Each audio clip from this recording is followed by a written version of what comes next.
Eh bien, donc nous allons vous présenter la suite de ce que j'avais fait l'an dernier. Donc une première présentation que j'avais faite sur l'évangélisation de la Gaule au 1er siècle et puis de la Bretagne. Et depuis, j'ai continué à travailler, à enquêter, à circuler beaucoup en Gaule, à lire, enfin en France, à lire, à chercher des éléments qui corroborent cette histoire. Et donc toute cette conférence et tout mon travail que je fais maintenant à plein temps depuis 2 ans, ça fait 5 ans que j'étudie cette question, c'est cette question par qui, quand et comment l'évangile arrive pour la première fois en Gaule. Et donc si on part du contexte général de cette époque, du 1er siècle, eh bien on a cet empire romain au 1er siècle que tous les apôtres connaissent et qui va servir de matrice pour que l'évangile puisse accéder partout dans tous les recoins. Dans le bulletin là, de 1000 raisons de croire, j'ai vu cette carte avec le trajet des 12 apôtres et on voit que vraiment ils sont allés partout, hormis, effectivement, si on voit en haut à gauche de la carte, la Gaule qui est vierge du passage des apôtres. Et donc à mon avis, cette carte est la première étape d'une histoire qu'il faut poursuivre, prolonger chez nous, à domicile, en disant la Gaule, si on revient à la diapo d'avant, comment se fait-il que les apôtres n'aient pas profité des voies romaines comme ils en ont profité partout, et même au-delà de l'Empire romain, comme on sait que saint Thomas est allé en Chine, ils sont allés en Afrique, ils sont allés partout, même hors des frontières de l'Empire romain. Donc je trouve que le simple bon sens chrétien suffit à au moins mettre l'hypothèse dans l'esprit de n'importe quel Français ou chrétien de se dire c'est pas possible qu'il n'y ait pas eu un passage d'apôtres ou des disciples des apôtres en Gaule au 1er siècle. Alors ça, c'est donc la carte plus précise des Gaules qui va nous intéresser, parce que il faut se replonger dans cette histoire du 1er siècle pour se remettre dans l'état d'esprit des apôtres qui se disent bon il y a une métropole ici romaine, il faut qu'on envoie un apôtre pour que de cette métropole ensuite rayonne l'évangile tout autour. C'est leur stratégie ailleurs, c'est leur stratégie ici, c'est leur stratégie partout pour que l'évangile se répande le plus rapidement possible. Ça, c'est une carte que nous avons faite avec un ami qui représente tous les voyages, toutes les traces, les signes des 72 disciples. Donc là, la carte est très générale et vous voyez qu'en Gaule, il y a un afflux énorme de ces 72 disciples. Et si vous allez sur le site, en grossissant cette carte, vous trouvez à chaque fois un point sur Google Maps. Donc selon l'endroit où vous vous trouvez, vous pouvez dire, tiens, je vais aller enquêter sur tel disciple du Seigneur, dont on dit qu'il est arrivé dans telle église, dans telle région, qu'il a fait tel miracle, etc. Le témoignage irrécusable des Écritures. Ça, c'est pour répondre tout de suite à une objection qui est aujourd'hui vraiment le fer de lance de ceux qui ne veulent pas de cette histoire, qui disent mais ça, c'est pas dans les Écritures, c'est la tradition. Sous-entendu, c'est inventé, c'est des légendes, c'est des mythes, c'est des fables du Moyen-Âge. Or, si on regarde bien l'Écriture, il y a 4 témoignages vraiment capitaux dans l'Écriture qui montrent que la Gaule, comme le reste du monde entier, a été évangélisée. Le premier, c'est l'ordre du Christ d'aller dans le monde entier. Donc si le Christ dit à ses apôtres d'aller dans le monde entier, il ne faut pas penser qu'ils se sont dit « oui, mais ça c'est pour plus tard, on va attendre 2-3 siècles et puis nos successeurs feront le travail ». Il leur a dit à eux, les 12, d'aller dans le monde entier. Donc c'est ce qu'ils ont dû faire. On peut postuler ça, puisque c'est des saints et qu'ils avaient le Saint-Esprit. Donc Marc 16. Et en plus, l'évangéliste Saint Marc, là c'est l'avant-dernier verset de l'évangile de Saint Marc, dit ceci, « Et eux étant partis, donc les apôtres, prêchèrent partout. » Il y a des auteurs, des historiens ou des ecclésiastiques qui ont analysé le mot « partout » en grec. Et partout, il n'y a pas de sens symbolique possible. Partout, c'est partout. Donc ils sont vraiment, le Christ l'a dit et eux ils l'ont fait. Enfin, il l'a ordonné et eux ils l'ont fait. Donc là, on a un témoignage d'un évangile en faveur de cette histoire. Saint Luc, dans les Actes des Apôtres, chapitre 1, verset 8, précise qu'ils sont allés jusqu'aux extrémités de la terre. Étymologiquement, le Finistère breton, je crois qu'on en parlait l'an dernier, Finistère, la fin des terres, c'est la réponse à l'ordre du Christ. Et il y a d'autres fins des terres, comme Notre-Dame de la fin des terres, si vous connaissez le Médoc, au nord de Bordeaux, sur la pointe du Médoc, il y a la basilique de Soulac, et à l'intérieur, il y a une vierge de la fin des terres, parce que là a débarqué Sainte Véronique, Saint Amadour, toute une histoire que nous avons commencé à étudier. Et puis il y a même un Finistera en Galice, si vous êtes déjà allé à Saint-Jacques-de-Compostelle, si vous continuez Saint-Jacques 30 km plus loin, on arrive au Finistera, la fin de la terre. Et effectivement, les premiers apôtres sont venus là pour enterrer les restes de Saint-Jacques le Majeur. Et dernier témoignage, enfin c'est pas exhaustif, mais enfin c'est les 4 principaux, je trouve, qui m'ont le plus frappé. C'est saint Paul, dans sa lettre aux Romains, chapitre 1, verset 8, « La foi se répand dans le monde entier ». On retrouve le monde entier. Là, c'est saint Paul, on est en 60. On est en l'an 60, et saint Paul constate que la foi est dans le monde entier. Or, la Gaule étant une des provinces les plus belles, on dira, et la plus facile d'accès de l'Empire romain, c'est évident que la foi s'est aussi répandue en Gaule. Et ensuite, ce témoignage des Écritures qui est général, là on n'a pas encore les sources, on ne peut pas encore toucher du doigt la venue de ces apôtres. Ensuite, c'est corroboré par donc, toutes les traditions, les liturgies de tous nos anciens diocèses de France qui commémorent des apôtres qui sont venus envoyés par saint Pierre ou par saint Lin ou par saint Clément, tous ces premiers papes du 1er siècle. Et toutes ces traditions, ces liturgies ont eu cours pendant 16 siècles sans aucune contestation. C'est que depuis les protestants, puis les jansénistes, puis tout cet esprit un peu moderne qui a abouti au rationalisme actuel, qui est de dire tout ce qu'on ne peut pas constater de nos yeux, toucher de nos mains, un peu comme saint Thomas, on n'y croit pas. Alors qu'il y a des choses qu'on peut ne pas toucher du doigt et qui existent indépendamment de notre esprit. Ensuite, il y a, en plus de ces traditions donc liturgiques très fortes, je trouve, des bréviaires, etc., il y a toute l'iconographie qui se trouve dans beaucoup d'églises ou d'abbayes, qui sont les vitraux, les bas-reliefs, les tableaux, tout ce que les artistes ont fait, mais en lien, en dépendance toujours avec un abbé ou un évêque ou un prêtre qui commandait une œuvre. C'était jamais un artiste qui bâtissait quelque chose de mythique. Et toutes ces enluminures des moines copistes du Moyen-Âge que j'aime défendre en tant qu'ancien moine, pour défendre la corporation, comme on dit. Ces moines comprenaient très bien ce qu'ils faisaient, ils faisaient des choses admirables, et il est vraiment très dommageable aujourd'hui de critiquer ces moines copistes qui soi-disant auraient inventé des histoires pour glorifier leurs propres abbayes, pour une question d'ambition. Ensuite, toutes les traditions orales qui se conservent encore aujourd'hui, et ça c'est des témoignages qui sont émouvants de personnes âgées qui racontent comment leur père leur avait raconté, ou leur grand-mère, et comment ça s'est transmis. Alors parfois c'est pas exactement comme on trouve dans la liturgie, mais il y a une flamme qui est passée et qui continue encore aujourd'hui. Et je crois que Pierre Perrier est en train de montrer actuellement que les traditions orales sont beaucoup plus fortes que les traditions écrites. Parce qu'une tradition écrite, évidemment, peut être changée par n'importe qui en soi, on le sait bien aujourd'hui. Tandis que faire croire à tout un peuple, pendant des siècles, une histoire qui soit fausse, sans contestation, il faut se lever tôt pour réussir à convaincre.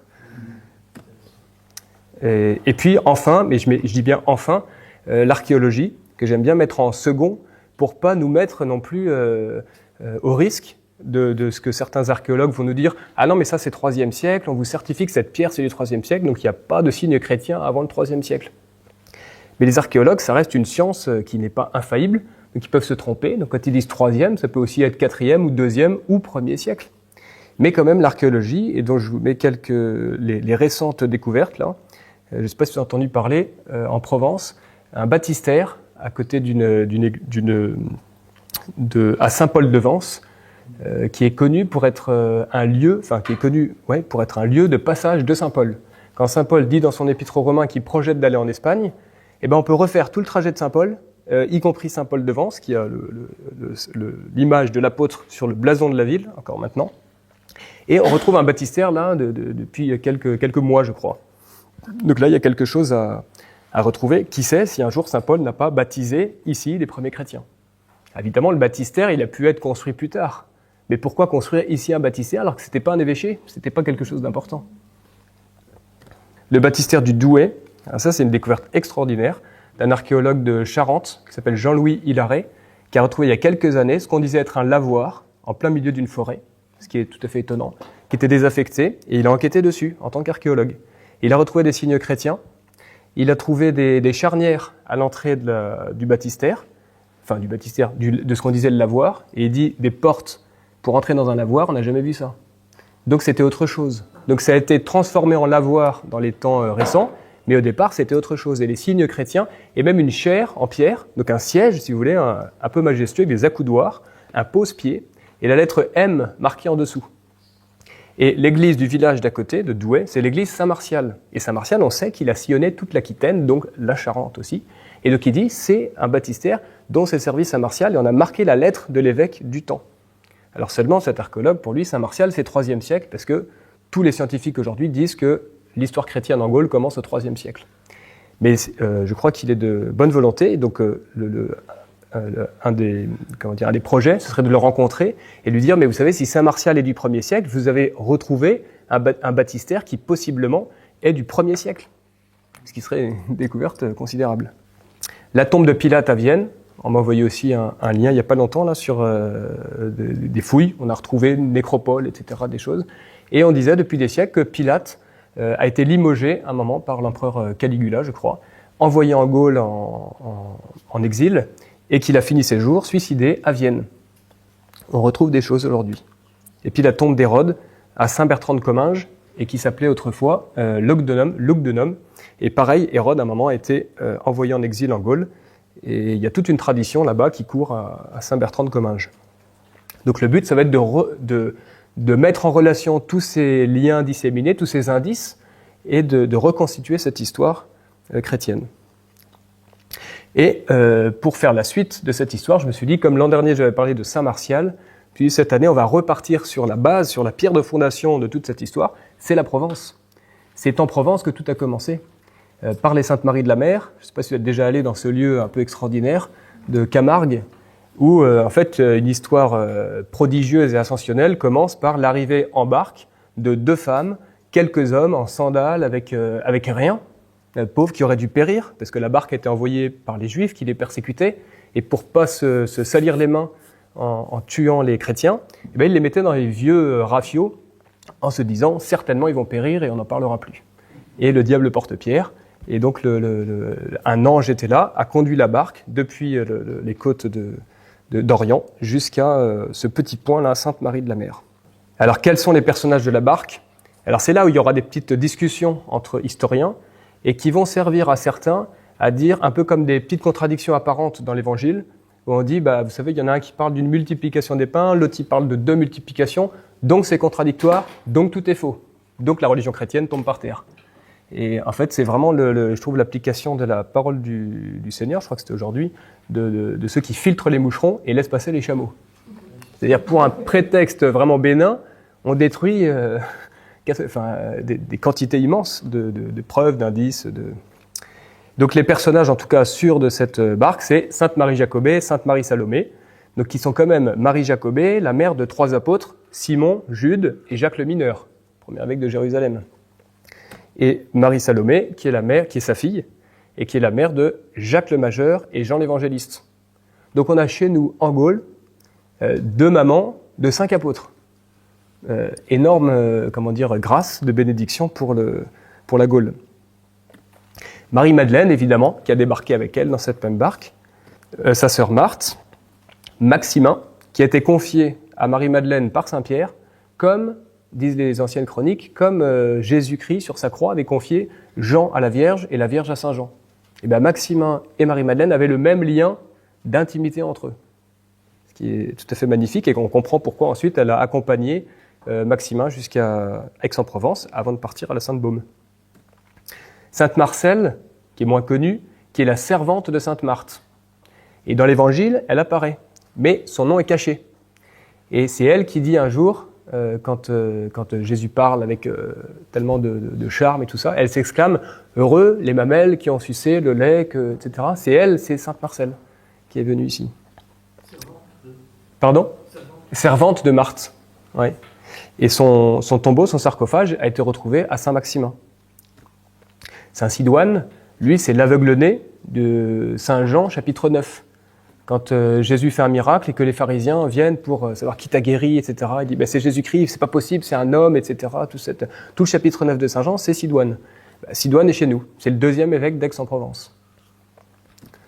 Saint Parménas, l'un des 7 diacres, qui va ensuite accompagner, lui, Sainte Marthe à Avignon, avant de repartir en Orient, il mourra en Orient.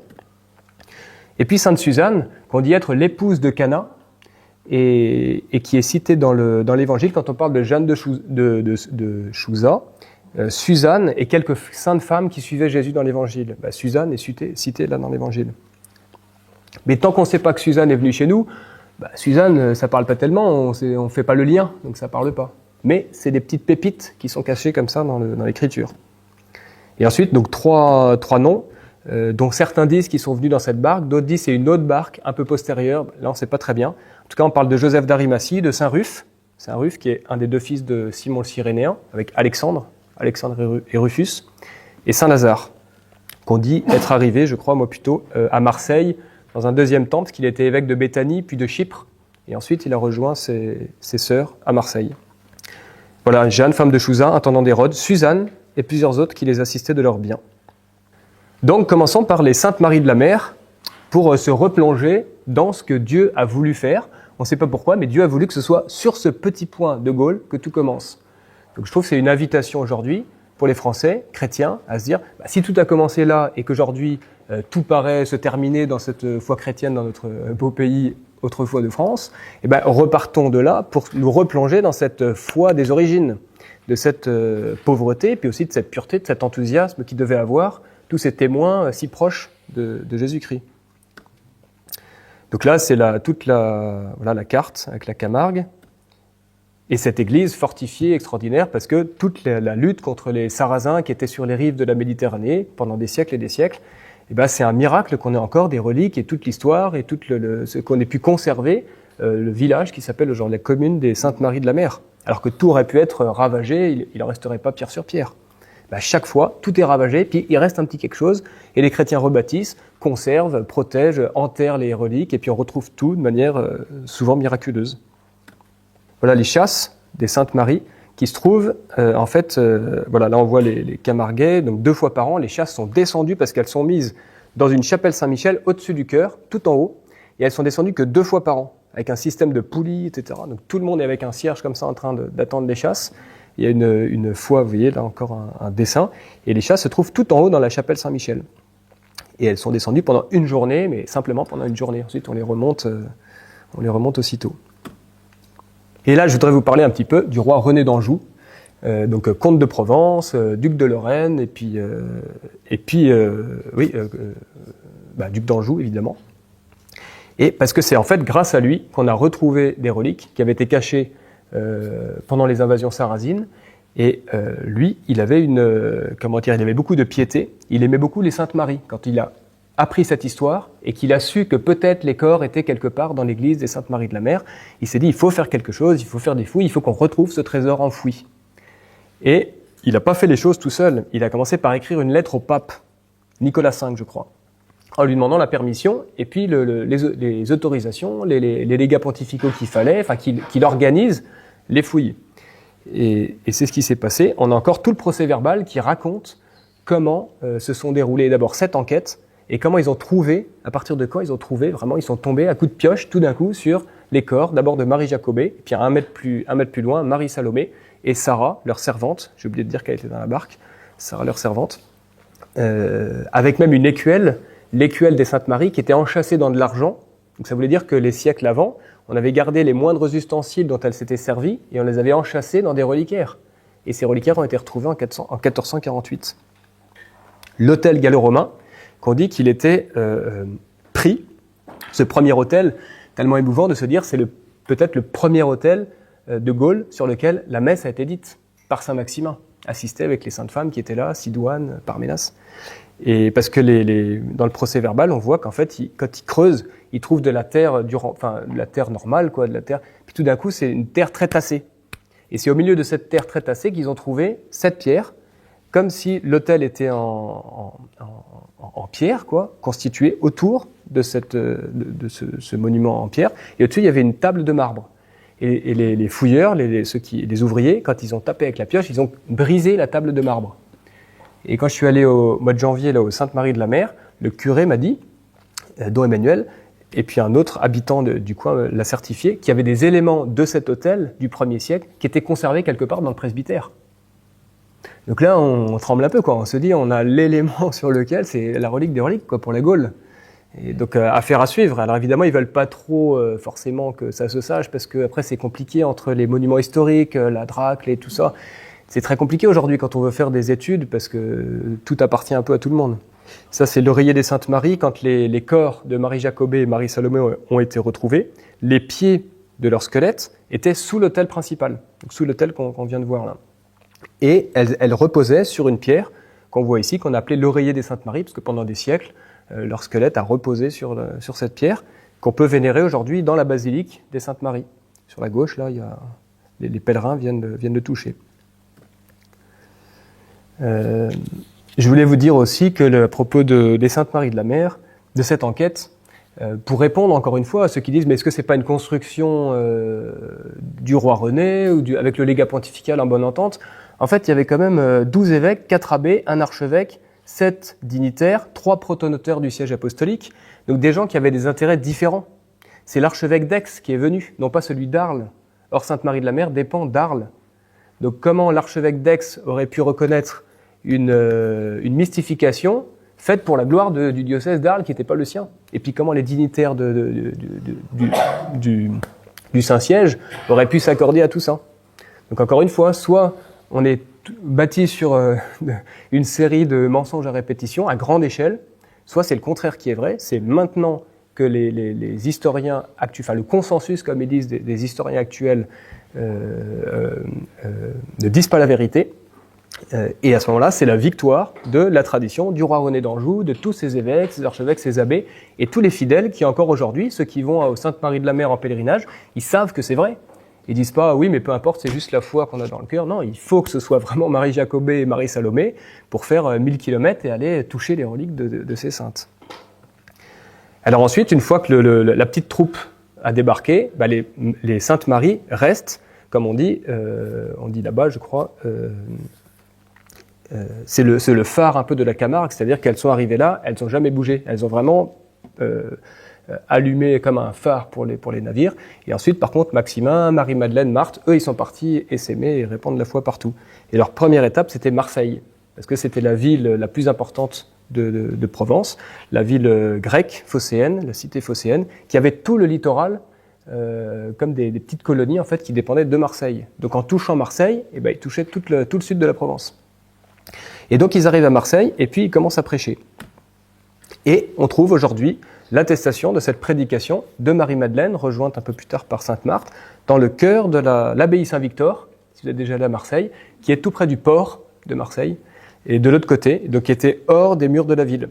Et c'est là que se réfugiaient les premiers chrétiens, au temps où ils ont commencé à prêcher, puis ça ne plaisait pas à tout le monde. Et donc cette immense abbaye, fortifiée, comme les Saintes Maries de la Mer, eh bien, est bâtie sur un petit noyau, un petit grain de blé, si on veut, qui est cette crypte, avec Notre-Dame de la Confession, qui est ici très vénérée par les Marseillais, et qu'on dit, autrefois, qu'elle avait été apportée par Lazare et sculptée par Saint-Luc dans un bois de fenouil. Alors, évidemment, tout ça, maintenant, c'est très remis en question, mais enfin, je crois qu'il faut retrouver la bienveillance envers toutes ces traditions. Et juste à côté de cette chapelle Notre-Dame de la Confession, vous avez encore une petite grotte, encore plus petite, et elle, pas maçonnée, vous voyez, c'est directement creusé dans la roche, avec un autel dans le fond, mais surtout à droite, là, un petit trône, un petit siège, on appelle la Confession de Saint-Lazare. Et au-dessus de ce siège, ici, là, vous avez le visage de Saint-Lazare avec sa crosse, ça, je crois qu'on le voit après, on le voit mieux ici, avec sa crosse, sa mitre, et la palme de son martyr, parce qu'il est mort martyr, Saint-Lazare, à Marseille. La colonne et ce siège de pierre, si vous vous souvenez, tout à l'heure je vous parlais du baptistère de Douai avec Saint-Martial, avec un siège de pierre, une cathèdre aussi. Et bien là on retrouve la même chose. Et dans les premiers temps, on sait que les évêques présidaient au baptême. Et donc que ce soit ici ou que ce soit au Douai, c'est la même manière apostolique de donner les sacrements. Alors là, c'est juste pour vous dire que les deux traditions à Marseille sont, enfin comme partout, sont toujours un peu en conflit, à mon avis en bataille à couteau tiré. Et là, c'est un panneau qu'on lit dans cette crypte, l'inscription funéraire de l'évêque d'Aix, Lazarus, 5e siècle. En fait, pour toute une partie des historiens, le Saint-Lazare de Marseille, dont le chef est encore vénéré à la cathédrale de la Major, comme étant Saint-Lazare, le frère de Marthe et Marie-Madeleine, eh bien, eux, ils disent que c'est l'évêque d'Aix du 5e siècle. Donc il y a un problème. Donc à un moment, il faut choisir. Et pour l'instant, il y a les deux traditions qui sont mises côte à côte. Et c'est très dommageable parce que on a besoin de savoir si c'est vrai ou si c'est pas vrai, et ensuite de trancher. Alors ça, c'est les tristes cires de la critique moderne.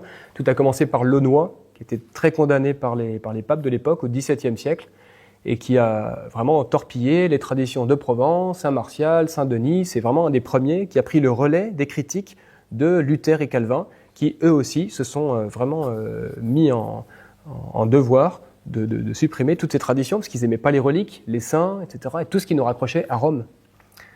Et Monseigneur Duchesne, c'est plus récent, c'est début du XXe siècle, et lui, il était académicien, donc il avait beaucoup de science. Il a impressionné beaucoup de catholiques et d'ecclésiastiques avec sa. Et il a pris la suite de Launois. On l'a appelé le dénicheur des saints. Et on dit que au début du siècle, les curés de Paris, quand ils rencontraient Monseigneur Duchesne, ils changeaient de trottoir parce qu'ils avaient peur que Monseigneur Duchesne s'occupe du saint de leur paroisse, dont ils étaient, démolisse la légende, et après, c'était la désaffection des paroissiens. Quand on vous dit que votre saint patron, c'est qu'une légende, c'est un mythe, il n'y a plus de... Donc c'était vraiment un peu un barbare, mais avec une plume, quoi. C'était pas à coup d'épée, c'était à coup de plume. Et Monseigneur Victor Saxer, lui, c'est le dernier qui a fait ça en Provence. Il est mort il y a quelques années, je crois, il y a peut-être 10 ans. Et lui aussi, il disait que Marie-Madeleine, Lazare, Marthe, etc., tout ça, c'était de la légende, il fallait plus en parler. Mais donc, on a ces attestations-là, ces grottes, qui sont... et puis, ces témoignages-là, par exemple, un petit sarcophage, juste à côté de cet autel, des saints innocents, qui nous rappellent que tous ces saints innocents, les juifs de l'époque, puis après les chrétiens, ils ont conservé des restes, ils en ont fait quelque chose. Dans la plupart des anciennes nécropoles, particulièrement en Provence, montrer que c'était très proche des temps apostoliques, il y a des sarcophages comme ça, avec des restes des saints innocents. Au Sainte-Marie de la Mer, je ne l'ai pas dit, mais on a retrouvé aussi 3 corps d'enfants, qui étaient des reliques, en fait, qui avaient été apportées par la barque des Saintes Maries. Au-dessus, à droite, là, vous voyez une croix, là, dans un cercle, avec alpha et oméga. Si vous arrivez à voir un peu en majuscule. Alors ça, c'est juste en dessous de Notre-Dame de Confession. C'est des tombes rupestres qui sont creusées directement dans la roche, juste en dessous de la crypte Saint-Victor, qui ont été retrouvées en 1960 par un archéologue et qui l'identifiait comme Volusianus et Fortunatus. Et ça, j'en profite pour vous parler d'un certain Jean Aulagnier. Je ne sais pas si vous avez déjà entendu parler de cet homme, qui est un polytechnicien et qui a passé toute sa retraite à étudier les traditions de Provence en tant que scientifique. Et donc, il a tout épluché, il est allé voir tout, il a fait beaucoup de tableaux, de choses comme ça. Et il s'est converti avec cette histoire. Il s'est converti, il a demandé le baptême et il est mort en chrétien. Donc, c'est pour dire que cette histoire, c'est pas juste, comme m'a dit quelqu'un un jour, que ce soit du 1er ou du 3e siècle, de toute façon, l'important c'est qu'il existait puis qu'on a un culte envers Saint-Lazare, Saint-Martial. Mais non, ça change tout, parce qu'en fait, ça nous donne un lien direct, historique, constatable, avec l'Évangile. Des témoins fiables qui ont été témoins oculaires du Christ. Et donc lui, il dit, sur cette tombe de Volusianus Fortunatus, que parce qu'on a retrouvé, on la voit après, voilà une épitaphe qui a été datée de Néron, de l'empereur Néron, donc entre 54 et 68, et qui parle de Volusianus et Fortunatus. Donc ça veut dire qu'on a des martyrs sous Néron à Marseille. Donc la foi est déjà annoncée avant pour qu'il y ait une persécution contre des chrétiens. Donc eux sont peut-être les fruits de cette évangélisation de Marie-Madeleine, Lazare et Maximin. Voilà, précision sur leurs martyrs. Et on retrouve l'encre, la fameuse encre qu'on voit en Provence et puis en Camargue, avec le cœur au-dessus. La croix de Camargue, je crois on appelle ça, croix de Camargue. Voilà, ces tombes qu'on a retrouvées avec les restes entiers de ces martyrs donc, du 1er siècle. Je ne sais pas où elles sont maintenant, c'est une photo de cette découverte. Et puis la prison de Saint-Lazare. Il y avait une abbaye autrefois, place de Lanche, ou Lanche, je ne sais pas comment on dit, à Marseille. Maintenant, il n'y a plus rien. C'est vraiment c'est une place comme n'importe quelle place, mais ça s'appelle toujours place de Lanche. Et il y a par contre, c'est un gruyère en dessous, si on pouvait rentrer, mais on n'a plus accès. La mairie interdit tout accès parce qu'il y a un risque d'éboulement sans doute. Enfin, ce qu'ils disent. Mais en dessous, dans cette abbaye, autrefois les sœurs de Saint Césaire d'Arles qui étaient là, qui gardaient ce lieu, l'appelaient une petite pièce que vous voyez tout au fond. Il y a la grande pièce là, en bas sur le schéma, et une petite pièce en haut. Et c'est ça qu'elles appelaient la prison de Saint-Lazare, une petite chambre quadrilatère. Et avant, il y a 7 salles, toutes égales et parallèles, avec une galerie de retour. Et en fait, ça, c'était les prisons du temps de l'Empire romain de Marseille. Et il est dit aussi que pour la force des matériaux et la perfection de l'assemblage, l'édifice que nous décrivons peut soutenir la comparaison avec tous ceux que nous ont laissés les Romains. Donc voilà, on a des points de jonction comme ça entre ce que fait l'Empire romain et les chrétiens. Et soit dit en passant, tous ces lieux ont été conservés comme ça, grâce à cet ordre de Saint-Césaire d'Arles, qui a mis tout de suite des religieux et des religieuses au Sainte-Marie de la Mer, à Lazare, donc sur la prison de Saint-Lazare, à Saint-Victor, à la Sainte-Baume, à Saint-Maximin. S'il n'y avait pas eu ces communautés religieuses, tout aurait certainement disparu. Un petit peu au nord, dans un quartier un peu chaud de Marseille, les Égalades. Et bien là, vous avez une grotte de Marie-Madeleine, avant qu'elle aille à la Sainte-Baume, en arrière-pays. Et ben, elle avait déjà des lieux de retraite. Quand elle prêchait à Marseille, elle ne faisait pas que prêcher, elle se retranchait, elle avait son petit ermitage. Et c'est les Égalades qui se trouvent au-dessus de l'autoroute A7. Donc c'est un peu un miracle que ce soit encore conservé, parce qu'on est vraiment à flanc de l'autoroute. Et à l'intérieur, vous avez cette dévotion à Marie-Madeleine, le petit oratoire. Et c'est la première église, quand les Carmes vont être chassés de Terre Sainte après les croisades, ils vont arriver en France, ils vont dire « on va où ?» Et ben, leur premier couvent, c'est aux Égalades qu'ils ont fait leur chapelle. Donc là aussi, c'est une sorte d'attestation, c'est au XIIIe siècle. Mais ça veut dire qu'avant, il y avait forcément quelque chose pour qu'ils viennent là. Ensuite, ils laissent Saint-Lazare à Marseille et puis ils partent à Aix-en-Provence. Aix-en-Provence qui était une des, je crois, la plus ancienne colonie romaine en Gaule narbonnaise, avant même Narbonne. À Aix-en-Provence, donc il y a un baptistère dans la cathédrale comme ça. Et puis surtout, un peu plus loin, à droite, il y a les restes, les fondations de cet oratoire fondé par Saint-Maximin. Et jusqu'au XIXe siècle, l'oratoire était enchâssé dans la cathédrale, donc il y avait encore les murs, la toiture, etc.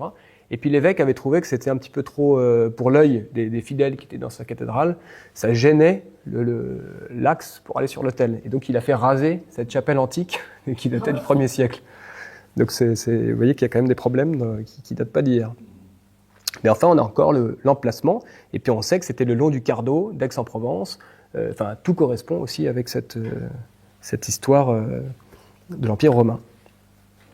Ça, c'est la cathédrale avant que ce soit celle actuelle de Aix-en-Provence, qui s'appelait Notre-Dame de la Cède. Et Cède, c'est en latin cedes, c'est le siège. Donc c'était Notre-Dame du siège épiscopal que Maximin avait eu vocation de fonder, et dont on voit une attestation là dans cette cathédrale avec sa statue.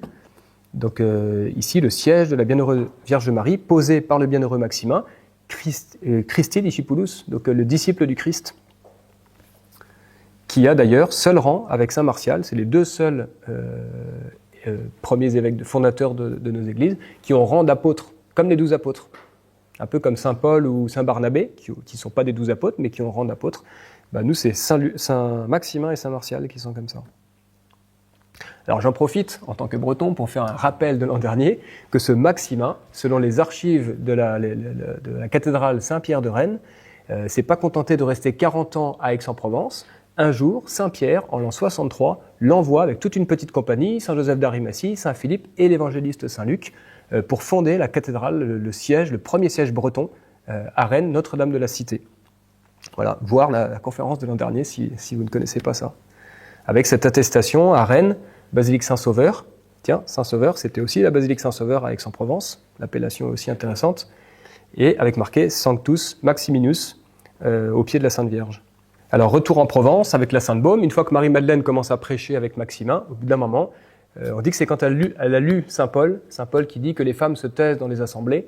Vous connaissez ce passage. Elle a lu ça, elle s'est dit, bon allez, c'est terminé de prêcher maintenant, et je vais m'enfermer dans une grotte pour pleurer mes péchés, et surtout pour aimer mon époux bien-aimé. Et donc elle s'est retirée dans cette grotte de la Sainte-Baume, là qu'on voit dans le fond, qui est si magnifique. Oui, parce que donc elle a vécu là, mais ses reliques ne sont pas là. Enfin, il y a un petit reliquaire, mais son tombeau n'a pas été là. Parce qu'à la fin de sa vie, au bout de 30 ans, on dit qu'elle a vécu là-bas 30 ans, elle a voulu retrouver Saint-Maximin pour une dernière communion. Les anges l'ont transporté dans un lieu précis, le Saint-Pilon. Et là, Saint-Maximin lui a donné sa dernière communion avec Sidoine qui l'assistait. Et puis elle est morte comme ça. Et Maximin l'a enterrée dans le lieu actuel, la ville actuelle qui s'appelle Saint-Maximin. À l'époque, c'était Villa Lata, je crois, quelque chose comme ça. Et voilà, on voit la basilique là de Sainte-Marie-Madeleine. Et là, c'est un peu comme tout à l'heure avec le roi René d'Anjou. Il y a un jour Charles de Salerne qui est en guerre avec le roi d'Aragon en Espagne. Et puis il est prisonnier par le roi d'Aragon. Et donc il est emmené à Barcelone, il est dans sa prison et tout. Et le roi d'Aragon, qui est quand même un bon chrétien, lui envoie un aumônier. Et c'est un dominicain qui connaît très bien la Sainte-Baume, donc Sainte-Marie-Madeleine, et qui parle à Charles d'Anjou de Sainte-Marie-Madeleine. Et il lui conseille de faire un vœu pour sa délivrance. C'est ce qu'il fait. Et non seulement il y avait les austérités de la prison, mais en plus il faisait pénitence dans sa prison, imaginez. Et un jour il voit Marie-Madeleine, il se réveille, et elle lui dit « Mais tu sais où tu es ?» Il dit « Je pense que je suis toujours à Barcelone, quoi. Il n'y a pas de raison que ça change. » Il dit « Non, tu es à 1 lieue de Narbonne. » Et il s'est réveillé à un endroit précis qui est là, la croix de la Lieue, à 1 lieue de Narbonne, qui existe toujours aujourd'hui. Il dit qu'il s'est réveillé miraculeusement, libéré, et qu'ensuite il n'a eu de cesse d'aller à la Sainte-Baume, de se faire instruire sur tout ce qu'on disait à la Sainte-Baume de Marie-Madeleine et à Saint-Maximin. Et c'est lui qui a ordonné les fouilles, comme le roi René va faire 2 siècles plus tard pour les Saintes Maries de la Mer. Voilà, entre Barcelone et Narbonne, son passage. Mais lui, il n'a pas pris la route, il a été directement emporté par les anges. Et donc, il demande à des ouvriers, il écrit au pape, il y a tous les évêques qui arrivent, comme je vous racontais tout à l'heure. Et puis, les ouvriers ne trouvent pas, on a beau creuser, etc.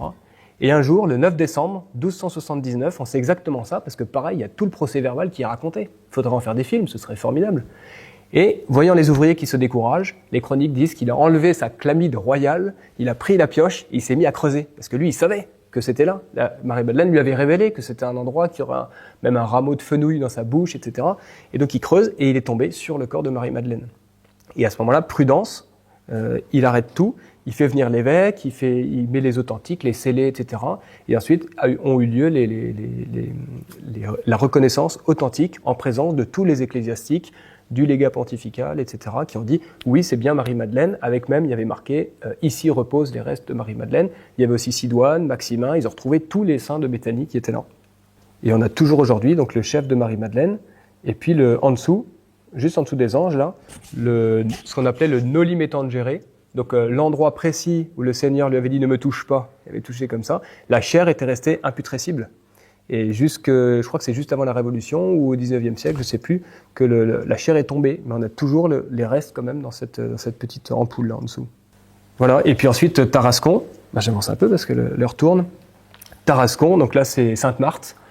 Et avec la fameuse Tarasque, la bête qu'elle a mise à mort pour délivrer les habitants. Et puis la basilique, avec pareil, toute une histoire aussi où on a retrouvé ces reliques un peu plus tôt, en 1166.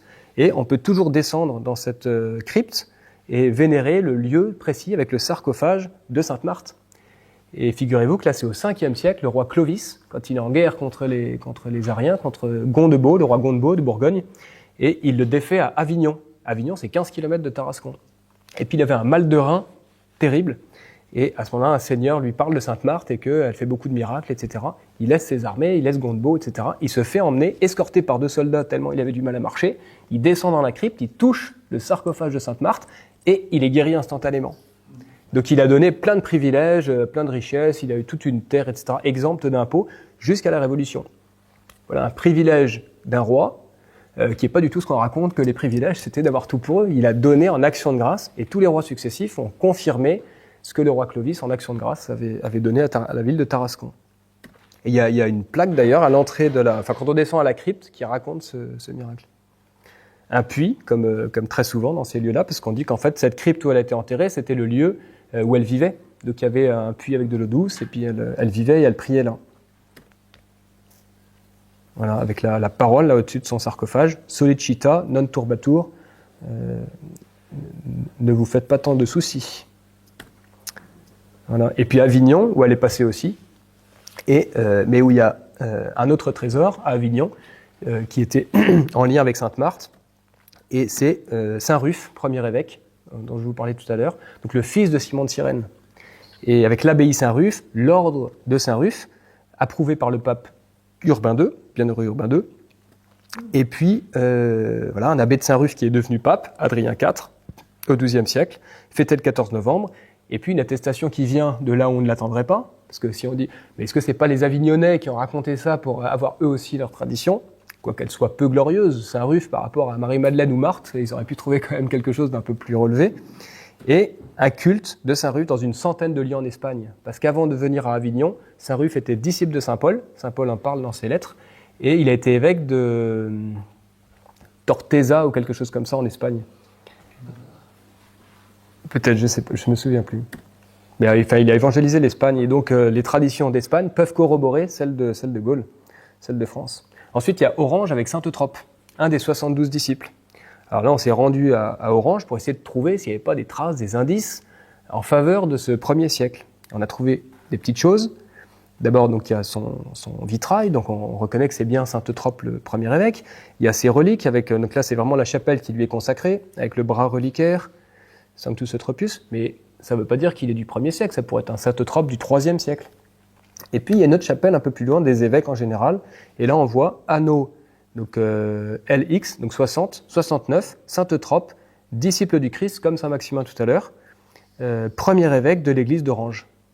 Et sur le reliquaire, vous voyez aussi en haut à droite, année 69, l'année de sa mort. Saint Eutrope, premier évêque, voilà, fondateur. Oui, c'est ça. Et Saint-Paul Trois-Châteaux, là c'est quand on remonte encore un petit peu plus loin. Et puis il y a un petit village qui est une petite merveille, beaucoup de touristes vont là-bas. Et c'est très joli, ça s'appelle Saint-Restitut. Et Saint-Restitut, c'est pas Sidoine. Alors là, il y a une petite controverse entre les spécialistes de la Provence, parce que Sidoine, c'est celui de l'évangile de Saint Jean, chapitre 9, que je vous disais tout à l'heure. Mais il y a d'autres aveugles qui ont été guéris par Jésus dans l'évangile. Et en particulier, un jour, à l'entrée de Jéricho, il y a un certain Bartimée qui se lève, qui enlève son manteau, qui bondit, puis qui va trouver Jésus. Ce Bartimée, ce serait ce Restitut-là. Et quand on essaie de coller l'histoire de Sidoine et de Restitut, ça va pas, c'est pas les mêmes fêtes liturgiques, c'est pas les mêmes reliques, c'est pas les mêmes histoires, enfin il n'y a rien qui correspond, quoi, c'est pas possible.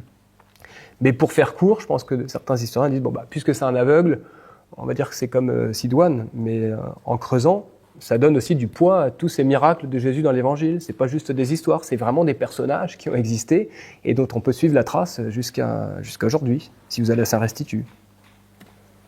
Voilà ce petit village de Saint-Restitut avec sa statue, la tour funéraire à gauche et puis l'église à droite, avec cette configuration particulière où à l'arrière vous avez l'ancien lieu de sépulture de Saint-Restitut et qui est maintenant sous le chœur, dans un endroit qui reste à fouiller parce qu'on ne sait plus exactement où c'est. Et puis il y a le témoignage de ce miracle sur le vitrail principal. Et puis Tourves, alors ça c'est pas très connu, mais c'est tout près de Saint-Maximin, à 10-15 km. Et là il y a Saint-Probas, et lui aussi, on dit que c'est un des 72 disciples du Christ, qui est cité par Saint Paul, sous le nom de Patrobas, avec d'autres qui sont inconnus. Et il y a une petite chapelle, Saint-Probas, avec son corps qui a été retrouvé aussi, lui, au XVIIe siècle, en compagnie d'ecclésiastiques, comme d'habitude, avec tout ça. Vous voyez les cannes, les ex-voto, il y a une dévotion énorme, mais qui est restée toujours localisée à Tourves. Et il y a une vieille dame là-bas qui garde vraiment ces traditions et qui dit que c'est un peu en train de s'effondrer, parce qu'il y a beaucoup de gens qui habitent maintenant à Tourves qui ne sont pas du tout des locaux, tandis qu'elle, elle est là depuis des générations, donc elle a gardé tout ça, elle a encore les vieux cantiques, elle sait que c'est le 25 août que tous les habitants montaient là-haut quand c'était la sécheresse, pour demander la pluie, et qu'il y a un ermite, je crois, qui habite encore maintenant dans cette chapelle Saint-Probas. Voilà, quand ils font la procession avec le buste reliquaire. Toulon, alors là il ne reste plus rien, sinon le nom de cet apôtre qui s'appelle Saint Cléon. On dit que c'était un disciple de Sainte Marie-Madeleine et qui est nommé comme ça dans les actes des saints de Toulon. Mais il n'y a plus de traces, ni de peinture, ni de reliques, ni de tout ça. Mais peut-être qu'on trouvera. Mais c'est pas parce qu'il n'y a pas qu'il n'a pas existé, quoi. Toulon, ensuite Gap. Donc ça c'est Saint Démétrius et là ça nous raccroche à Saint Jean. Avant les disciples de Saint Jean par Saint Polycarpe à Lyon. Saint Démétrius, qui est cité par Saint Jean et donné en exemple en plus par Saint Jean. Tous rendent témoignage à Démétrius et la vérité même le lui rend. Et nous aussi, nous lui rendons témoignage et vous savez que notre témoignage est vrai. 3e épître de Saint Jean, chapitre 1. Et donc il y a un vitrail qui le représente.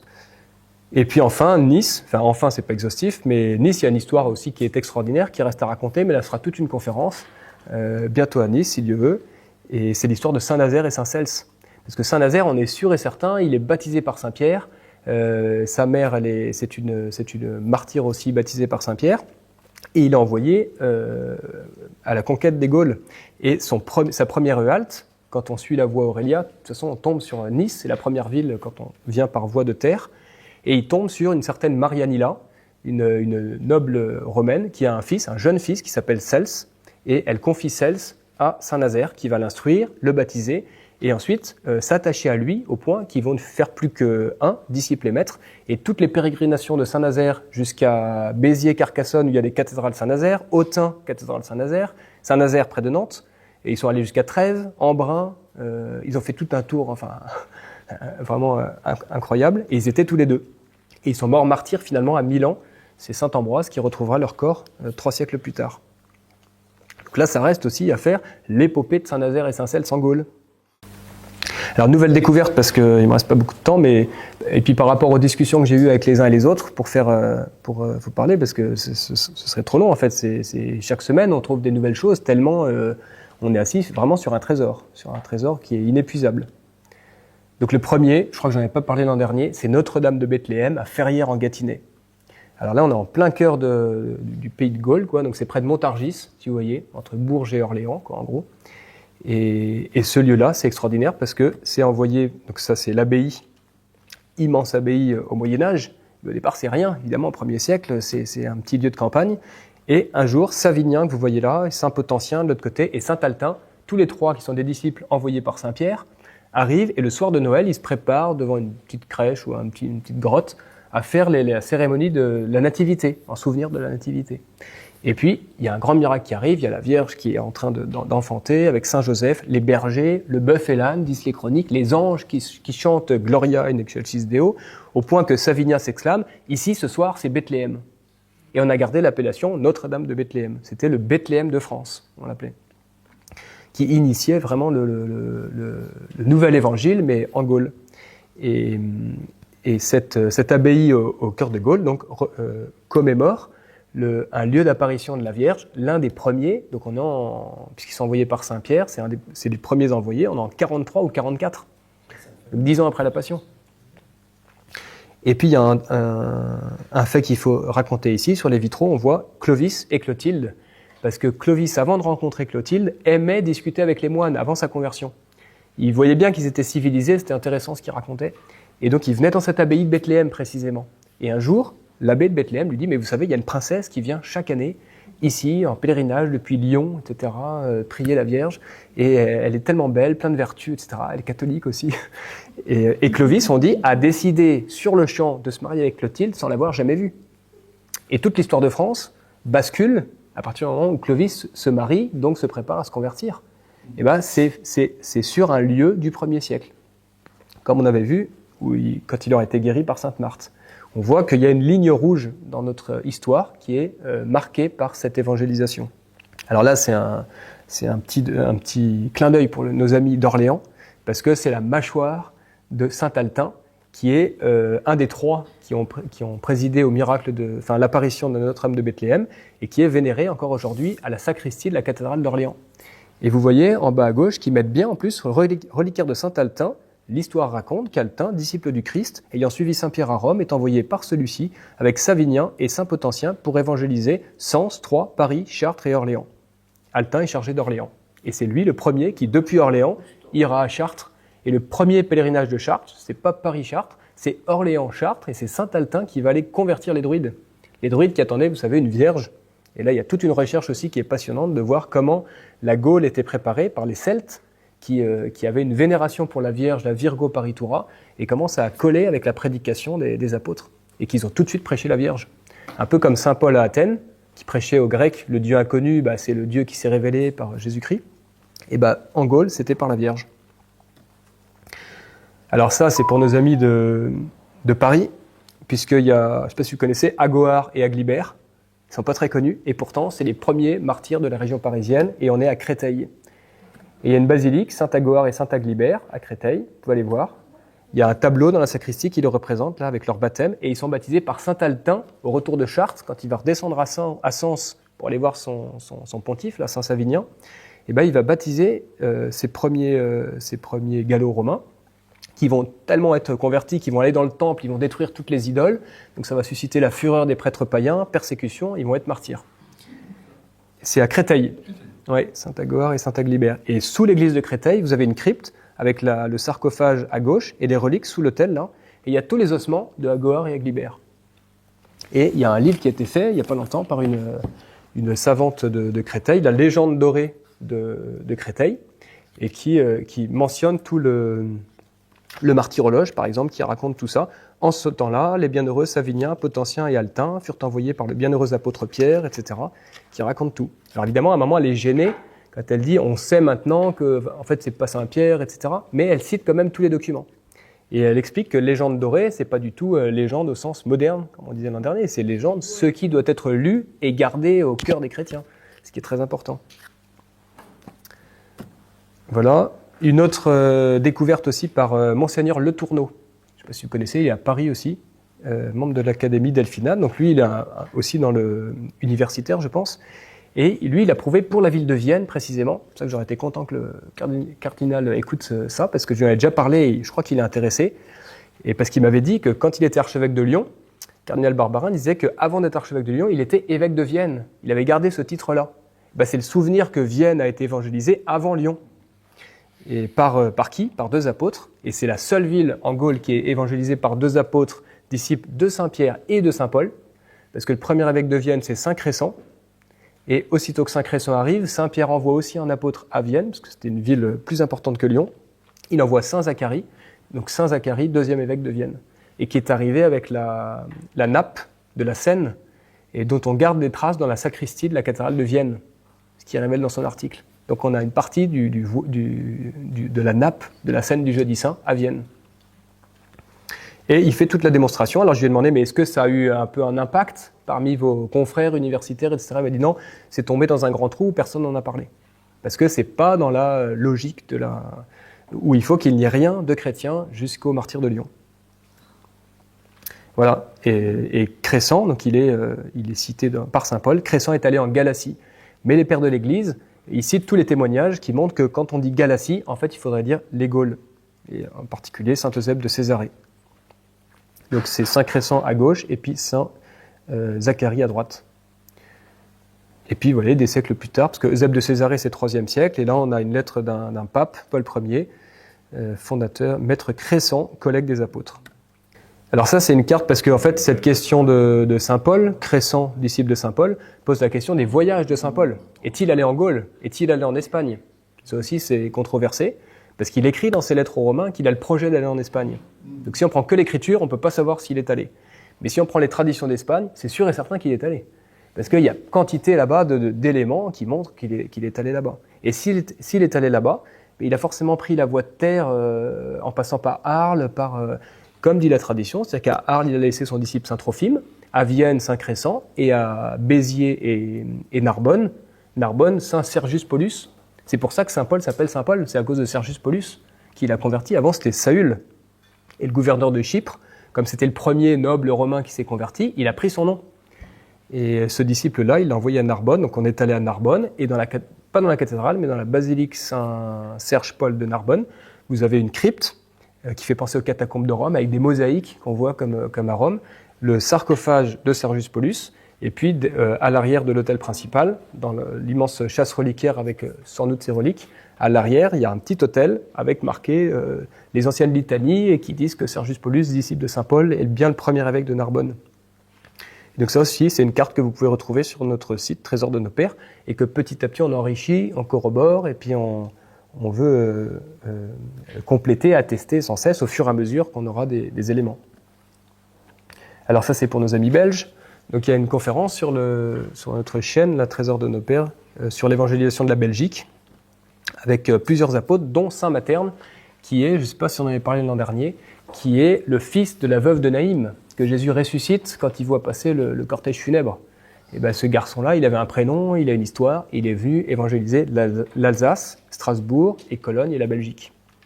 Et à Walcourt, en Belgique, basilique Saint-Materne de Walcourt, on dit que la Vierge, là, est la plus ancienne statue mariale de Wallonie, et elle a été sculptée, on dit là-bas, par Saint Materne au 1er siècle.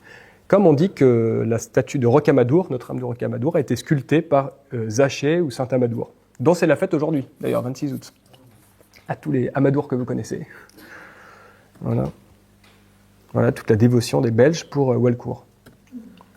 Et enfin, alors Pontmain, je termine parce que j'habite à Pontmain, et j'ai trouvé 3 attestations que je n'avais pas l'an dernier, du 1er siècle, dans un rayon de 2 km. pour vous encourager à ce que l'an prochain, vous arriviez à trouver chacun des attestations. C'est quand même impressionnant. Pontmain, c'est 1871. Mais pourquoi Pontmain? Pontmain au 1er siècle, à 1 km au nord de Pontmain, vous avez une petite chapelle qui s'appelle de l'Ermitage. Mais sur le panneau, c'est marqué Chapelle Saint-Clair. Saint-Clair, le premier évêque de Nantes, entre parenthèses 3e siècle, parce qu'ils répètent ce qu'ils lisent, 3e siècle, qui a passé un certain temps ici avant de prendre possession de son évêché de Nantes. Comme s'il voulait faire une petite retraite un peu avant de... Et il y a une fontaine Saint-Clair qui guérit les maux d'yeux, et un culte qui lui est rendu. Chaque année, il y a une messe qui est dite dans cette petite chapelle. À Saint-Mars-sur-la-Futaie, c'est encore plus impressionnant, c'est 2 km au sud de Pontmain. Vous avez une aubépine juste à côté de l'église, avec un petit panneau qui indique ceci: cette aubépine est sans doute l'arbre le plus vieux de France. Ça, on me l'avait dit, mais on ne m'avait pas dit ce qu'il y avait marqué en dessous. Son origine remonterait à Saint-Julien, évêque du Mans. Ils ne mettent pas évêque du Mans, mais c'est Saint-Julien, évêque du Mans, 3e siècle. C'est comme pour Saint-Clair, ils mettent 3e siècle, mais Saint-Julien, évêque du Mans, c'est envoyé par Saint-Pierre. Et on dit que Saint-Julien du Mans, c'est Simon le lépreux dans l'Évangile. Imaginez, il est passé à 2 km de Pontmain. Et 3e attestation, c'est le lieu-dit Saint-Front, à 500 mètres de Saint-Mars-la-Futaie, là, ce petit village. Vous avez, vous voyez, Pontmain à gauche et Saint-Front à droite. Et juste en dessous, c'est le village de Saint-Mars. Et ben, il y a un prêtre récemment, enfin qui est mort récemment, je veux dire, le père de Pomarède à Périgueux, qui s'est enthousiasmé pour l'histoire de Saint-Front. Et Saint-Front, c'est comme Saint-Martial, il est de la tribu de Juda, il est envoyé par Saint-Pierre, et il a fait tout un périple en dehors de Périgueux, parce qu'il était persécuté à Périgueux. Et donc il est monté comme ça jusqu'à Poitiers, Tours, Domfront-Champagne, Domfront dans l'Orne, et entre les deux, ben, ça passe par Pontmain. C'est là qu'il est passé avec Saint-Julien. Et on sait, dans les traditions, on racontait qu'ils avaient évangélisé ensemble la Mayenne avant qu'il puisse continuer son périple et retourner jusqu'à Tarascon, parce que c'est lui qui va ensevelir Sainte Marthe à Tarascon à la fin de sa vie. Et en fait, toutes ces histoires, vous voyez, sont interconnectées les uns avec les autres, et tout ça en parfaite cohérence. Donc encore une fois, il faut se redire ça à chaque fois, mais comment c'est possible qu'on se laisse dire que c'est l'invention d'un moine au Moyen-Âge qui invente ça? Comment il peut aller convaincre à Brantôme, Angoulême, Poitiers, Tours, Domfront-Champagne, parce que partout il y a des traces. Parfois c'est juste un petit indice, une petite allumette, une petite pierre, un petit quelque chose, mais il y a partout traces de ça. La seule explication, c'est que c'est le Saint-Esprit qui préside à toute cette histoire. Voilà, Saint-Front, oui. Et donc à la fin, on aboutit à ces 2 cartes que je crois que je vous présentais l'an dernier, enfin du moins celle de droite, cet arbre généalogique avec 150 personnages mis en relation les uns avec les autres, tel que la tradition la rapporte, les petits Bollandis, Monseigneur Gaume, les liturgies, enfin tout ce qu'on dit depuis le début, avec les papes d'un côté, les apôtres de l'autre, et puis sur votre gauche, une carte qui maintenant est interactive sur le site, c'est-à-dire que c'est les principaux fondateurs de nos églises, et si vous cliquez sur ces personnages, vous avez le déroulé de leur vie, et petit à petit on voudrait rajouter des vidéos, les sources, etc., le plus possible de choses qui, un peu comme un dictionnaire, mais un peu plus... trésor de nos pères. De nos pères. Ouais. Alors les projets maintenant, parce que c'était la suite, puis après je vous laisse si vous avez des questions peut-être. Les projets, il y en a 2 principaux. Le premier, c'est de faire une brochure assez courte, qui puisse dire en quelques pages, ça va faire à peu près 60 pages, dire un peu un petit paragraphe sur chacun de ces apôtres, et puis les preuves, comment dire, tout ce qui va dans le sens de cette histoire. Pour que les gens qui ont la carte puissent avoir aussi l'explication de la carte, sans aller forcément sur le site. Et puis le deuxième projet qui devait être publié cet été, puis c'est très difficile parce qu'à chaque fois il y a des petits détails, on trouve des nouvelles choses, et puis parfois il faut essayer d'accorder des choses qui ne sont pas accordées. Alors est-ce qu'on les accorde, est-ce qu'on garde le désaccord apparent? C'est pas simple. Et donc le but après, c'est de faire un livre complet avec ces 150 personnages, les sources, pour que celui qui connaît un peu Saint-Materne ou Saint-Martial ou Saint-Front, il puisse lire à la fin, bon il y a tel livre, tel livre, tel livre, si je veux en savoir plus, je vais là. Et puis si je veux juste le résumer, j'ai au moins ça. Et puis ensuite, de faire une association. Donc ça, elle est montée, mais maintenant on va voir si les gens sont partants pour que partout où il y a des vestiges du 1er siècle, on puisse avoir une personne qui connaît ce vestige, qui le garde, parce que parfois il y a des vestiges qui disparaissent. Quand les gens ne savent pas, on m'a appris récemment des reliques de saints du 1er siècle qui étaient mises dans des sacs poubelles aux objets trouvés de Bordeaux. qui ont été retrouvés de manière tout à fait providentielle et réinstallés dans la chapelle à Sainte-Eulalie de Bordeaux, pour ceux qui connaissent, chapelle des Corsins, qui aurait pu disparaître, comme dit celui qui les a retrouvés, Monsieur Lalanne. Une femme de ménage qui faisait bien son travail, elle prenait tous les sacs poubelles, il y en avait 7, Saint-Clair-d'Alby, Saint-Giron, Saint-Sevet, ça dit plus rien à personne maintenant tous ces noms. Mais c'était des trésors et grâce à Dieu, ils ont été retrouvés. Donc pour qu'on ait comme ça des gens un peu partout en réseau et puis qu'on puisse retrouver cette histoire et puis dire aux Français, mais c'est pas inventé de rien, il y a encore tout ça et ça se tient. Et qu'on continue à travailler aussi pour répondre aux objections. Ceux qui disent Saint Grégoire de Tours a dit que, parce que c'est toujours Saint Grégoire de Tours qui vous diront comme objection, mais ils prennent une citation de Saint Grégoire de Tours en cachant les 5 autres qui disent le contraire dans Saint Grégoire de Tours, et tout est comme ça. Ils filtrent les moucherons et ils laissent passer le chameau. Voilà, et ça c'est une carte interactive, enfin non, une carte, comment on appelle ça, Google Maps je crois. C'est-à-dire que petit à petit on met des points, à chaque fois qu'on a un saint du 1er siècle, on ajoute, et puis ça permet, quand je crois qu'elle est déjà publiée, et ben quand on part en vacances, on se dit, bah tiens, je vais dans telle région, il y a tel lieu, je vais en profiter pour faire un petit crochet pour aller faire mon pèlerinage. Voilà, puis ça c'est les cartes, donc un ami fait qui est graphiste, qui fait des cartes un peu sur la France. Avec à gauche, c'est les sanctuaires de la Vierge, à droite, c'est les sanctuaires de Saint-Michel, et puis d'autres cartes. Donc là, c'est les blasons des provinces de France, le Liban chrétien, avec les sanctuaires, la Terre Sainte aussi, avec toute la chronologie, selon le chanoine Weber, qui a mis les 4 évangiles en un seul pour reconstituer la vie historique, telle qu'elle a été du Christ. Et puis ça, c'est pour les Bretons, s'il y a des Bretons ici. Voilà, merci beaucoup. Puis si vous avez des questions sur cette